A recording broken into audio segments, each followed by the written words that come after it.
Hello my dear student, welcome to Agri Power Jaipur.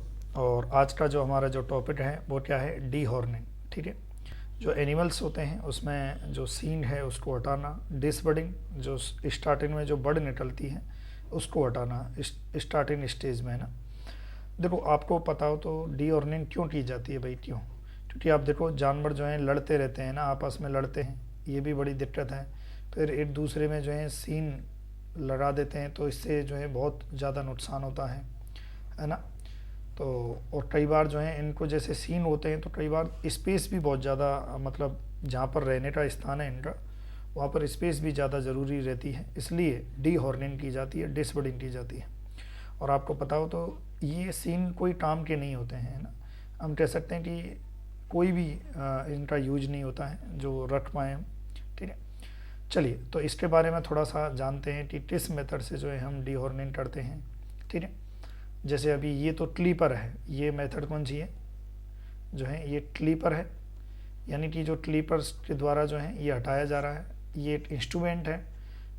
आगे आएगा, देखते हैं। चलिए थोड़ा सा समझते हैं लाइनों को। D horning is removal of horn of animal. D horning का मतलब होता है कि जब हॉर्न निकल के आ गया है तब हॉर्न को हटाना डी हॉर्निंग कहलाता है। अगला है डिसबर्डिंग। देखो दोनों में थोड़ा सा अंतर है। Disbudding means arresting the growth of horn bud at the early stage. देखो छोटी सी अवस्था होती है, जब छोटा, मतलब हम कह सकते हैं कि बेबी जो है, एक काफ हम कह सकते हैं कि छोटा बच्चा होता है, न्यूबॉर्न होता है, तो उस स्टेज में जो है क्या है कि जो हॉर्न निकलने का जो स्थान है, जहाँ से हॉर्न बर्ड निकलती है उसको हटाना जो है क्या कहलाता है, डिसबर्डिंग कहलाता है। मतलब स्टार्टिंग स्टेज में, मतलब हॉर्न अभी निकला नहीं है, लेकिन यदि हॉर्न निकल चुका है और उस हॉर्न को हटाना, रिमूवल ऑफ हॉर्न, ये जो कहलाता है वो क्या कहलाता है, डी हॉर्निंग कहलाता है। ठीक है, चलिए दोनों में अंतर आ गया समझ में। अब देखिए, हॉर्न सर्व नो यूज। अब देखो ये दो चीज़ जो हैं जो मैंने बताई थी, ये इज इम्पोर्टेंट, ये इम्पोर्टेंट है दोनों, बाकी तो थोड़ा सा जानकारी है। On serve no useful purpose on dairy cattle, भाई जिसको हम दूध के लिए यूज कर रहे हैं उसमें कोई ज़रूरी नहीं है इसका। ठीक है, they can cause many body and other injuries. आप देखो आपस में जो है, ऑन अदर एनिमल, आपस में जो है यदि हॉर्न होते हैं तो हॉर्नों की वजह से आपस में यदि जानवर आपस में लड़ते हैं तो एक दूसरे को इंजर्ड करते हैं, है ना, एक दूसरे को नुकसान पहुंचाते हैं। तो ज़रूरी नहीं है कि आप हॉर्न रखो, इसलिए जो है डिसबर्डिंग और डी हॉर्निंग की जाती है। आगे लिखा है horn cattle require more space. दूसरा, यदि हॉर्न होते हैं तो बहुत ज़्यादा स्पेस की ज़रूरत पड़ती है ना। तो यदि हॉर्न हटा दिए तो स्पेस की कम ज़रूरत पड़ेगी। मतलब मैं ये कहना चाह रहा हूँ कि डी हॉर्निंग और डिसबर्डिंग करना बहुत ज़रूरी है, करनी चाहिए कैटल में जो है, जो स्पेशली मिल्च ब्रीड है, जो दुधारू पशु है उनमें ज़रूर करना चाहिए। फिर अगली लाइन में लिखा है कि dehorn cow as early as possible when horn bud are very small causing little discomfort to animal. मतलब ये कहना चाह रहा है भाई, आप जैसे हॉर्न को हटा रहे हो ना, हॉर्न को रिमूव कर रहे हो तो आप स्टार्टिंग स्टेज में कर दो। बाद में क्या है कि बहुत ज़्यादा, मतलब जो जानवर होता है उसको बहुत ज़्यादा तकलीफ होती है, बहुत ज़्यादा दर्द होता है। लेकिन स्टार्टिंग की बात करें, स्टार्टिंग में जो है इतना ज़्यादा जो एनिमल है वो टॉर्चर नहीं होता है, इतना ज़्यादा उसको प्रॉब्लम नहीं होती है हटाने में। बाद में हटाने में बहुत ज़्यादा प्रॉब्लम होती है। फिर उसके बाद आ जाइए, डी हॉर्न द काव when it is 4 to 10 days। ये इंपॉर्टेंट है, ये एग्जाम के पॉइंट ऑफ व्यू से इम्पोर्टेंट है कि जो डी हॉर्निंग है वो कब की करनी चाहिए, तो 4 से 10 दिन में आप डी हॉर्निंग कर दें, या डिसबर्डिंग, स्पेशली डिसबर्डिंग, है ना, as soon as horn bud can be easily detected. ठीक है, आराम से आप निकाल सकते हैं यदि 4 से 10 दिन के भीतर। तो ये एक टाइम पूछा जाता है ना, उसमें डिसबर्डिंग और कई बार डी हॉर्निंग दोनों लिख के दे सकता है कि सबसे बेस्ट टाइम क्या है, तो बेस्ट टाइम यही होता है 4 to 10 days। फिर उसके बाद आ जाइए, dehorning is done mostly in spring और post monsoon to avoid the flies. कई बार क्या होता है, इसमें ये कहना चाह रहा है कि जैसे जब आप डी हॉर्निंग कर रहे हो, जब आप हॉर्न या बर्ड को हटा रहे हो तो वहाँ पर आप देखो घाव हो जाता है, मैं आगे दिखाऊंगा आपको। तो ढाब हो जाता तो ये ज़रूरी है कि भाई जैसे अगर आपने अभी बरसात से पहले हटा दिया, हॉर्न हटा दिया, तो वहाँ पर ढाब पर जो है मक्खियाँ पड़ने लग जाएंगी, तो वो सड़ जाएगा, खराब भी हो सकता है ना, उसमें ढाब भी हो सकता है। तो इसलिए ज़रूरी है कि मानसून के बाद ही जो है इसको हटाओ हॉर्न को। ठीक है भाई, यहाँ तक क्लियर है। आप नोट कर सकते हैं चैनल को, टेलीग्राम जो चैनल है उसको आप सब्सक्राइब कर सकते हैं। और आप किसी भी एग्ज़ाम की तैयारी कर रहे हैं तो जनरल आई मॉडल पेपर हैं जो 499 रुपये के उपलब्ध हैं, जिसमें आपकी क्वेश्चंस प्रैक्टिस हो जाएगी। और इसके साथ ही जो मैं वीडियो बनाता हूँ, ये भी आपको वीडियो थोड़ी बहुत वीडियो आपको मिल सकती हैं। मेनली जो ये पेमेंट है वो टेस्ट सीरीज का है, जिसमें आपके 12 सब्जेक्ट कवर हो जाएंगे इंग्लिश मीडियम में। ठीक है भाई, चलिए नेक्स्ट बढ़ते हैं, आगे बढ़ते हैं। There are several ways of dehorning by using chemical, saw, clippers and hot irons। देखते हैं विभिन्न तरीके होते हैं जिनसे dehorning की जाती है। फर्स्ट है केमिकल मेथड। तो इसमें केमिकल मेथड में देखो ये जो है ना, ये देखो, ये हॉर्न की बड़ है, स्टार्टिंग स्टेज है। स्टार्टिंग स्टेज में आपको पता हो तो हॉर्न नहीं आता है, एक छोटी सी जो है बड़ लाइक जो है स्ट्रक्चर देखने को मिलती है। तो इसमें क्या करते हैं, ये केमिकल में जो है जनरली जो यूज करते हैं, एक तो KOH करते हैं, और NOHT जो है रॉड से जो है उस पर KOH और NOH का जो है हम पूरा एकदम घिसते रहते हैं, इसके जो है बडिंग पर यहाँ पर रब करते रहते हैं, जब तक कि ब्लड निकल के ना आ जाए ना, तब तक ये रब करते रहते हैं। इसके अलावा केमिकल में कोलोडियन रोल होता है, कोलोडियन रोल, इसको भी हम यूज कर सकते हैं ना, कोलोडियन रोल को भी हम यूज कर सकते हैं। इसके अलावा एक केमिकल और होता है पॉल्डी हॉर्नर करके एक केमिकल होता है, उसको भी हम यूज कर सकते हैं, पॉल्डी हॉर्नर। ठीक है, इनको भी यूज कर सकते हैं। तो देख लेते हैं थोड़ा सा केमिकल मेथड के बारे में। कुछ नहीं है इसमें, बस उस केमिकल को रब करना होता है।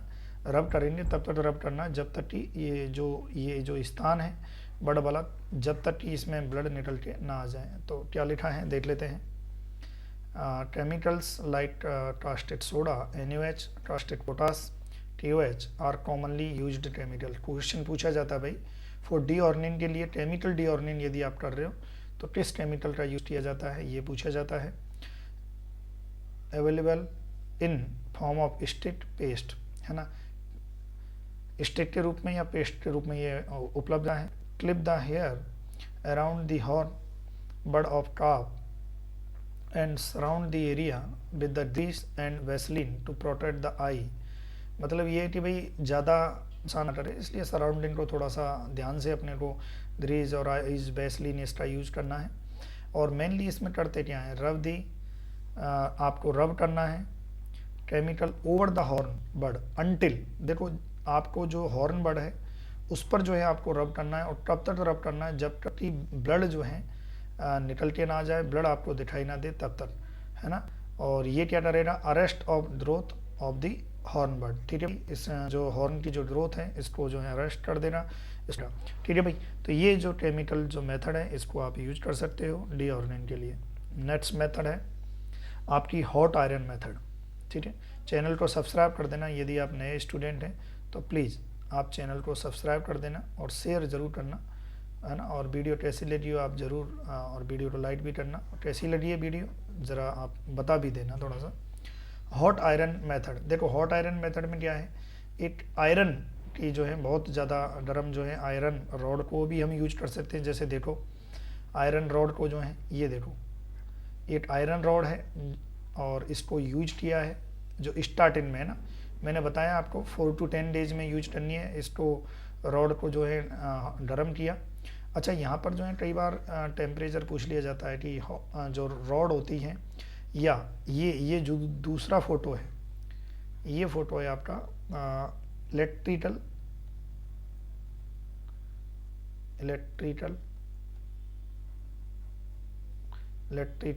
डीहॉर्नर।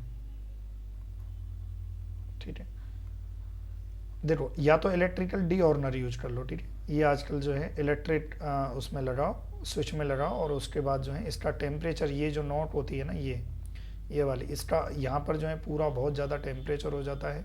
और जनरली टेम्परेचर जो है जो आते हैं डी ऑर्नर, उसमें जो टेम्परेचर होता है ये बहुत ज़्यादा हो जाता है, 1000 डिग्री फ़ारेनहाइट, या इसको हम सेल्सियस में यदि बात करें तो सेल्सियस में ये हो जाएगा 540 डिग्री सेल्सियस के अराउंड हो जाएगा, ठीक है। और इसको कितने सेकंड के लिए, आपको 10 सेकंड, जैसे 10 सेकंड के लिए आपको उसमें जो बड़ है उसके ऊपर रखना है, 10 सेकंड काफ़ी है, और उससे जो है डी बड़ी है, ठीक है।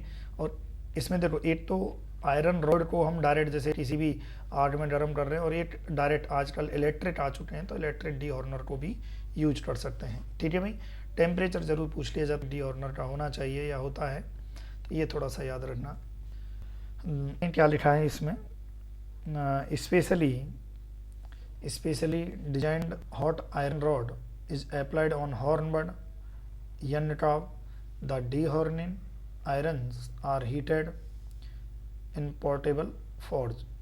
The hot iron method is bloodless and used in any season of the year for unit of only. देखो इसकी खास बात क्या है, इसमें ब्लड नहीं आता है ना, सबसे बड़ी बात तो क्या है, इसमें ब्लड नहीं आता। दूसरा, किसी भी आप सीजन में इसको यूज कर सकते हैं, है ना, कोई भी सीजन हो। जनरली डी ऑर्निंग जो है बाद में की जाती है, किसके, रेनी सीजन के आफ्टर जो है की जाती है। डी ऑर्नर या हॉट रॉड का यूज करो तो आप कभी भी यूज कर सकते हो। और आगे लिखा है कि electric dehorner is also available which has even temperature of the iron rod, ठीक है भाई, ध्यान रखें। तो इलेक्ट्रिक डी ऑर्नर का भी यूज कर सकते हैं इसमें। चलिए अगला है D horning saw and clippers. देखो ये जो है ना, ये जो है, ये तो है आपका क्लीपर्स, है ना, ये क्या है भाई, क्लीपर्स, ठीक है। इससे जो हॉर्न है ना, हॉर्न को हम काट रहे हैं, देखो ये यहाँ पर जो है ऐसे जानवर को जो है ले लिया जाता है ताकि उसको ज़्यादा नुकसान ना हो, और अच्छे से गर्दन को जो है पकड़ लिया जाता है इसमें, है ना। और उसके बाद जो है ये क्लीपर्स का यूज किया जाता है जो हॉर्न को एकदम काट देता है। अलावा जो है आरी, ये जो आरी है, सा है, बड़े बड़े जो हैं उसको काटने में ऐसे आरी से, जैसे अपने देखो लकड़ी काटते ना, ऐसे ही जानवर का हॉर्न, ठीक है भाई। Italy petal unit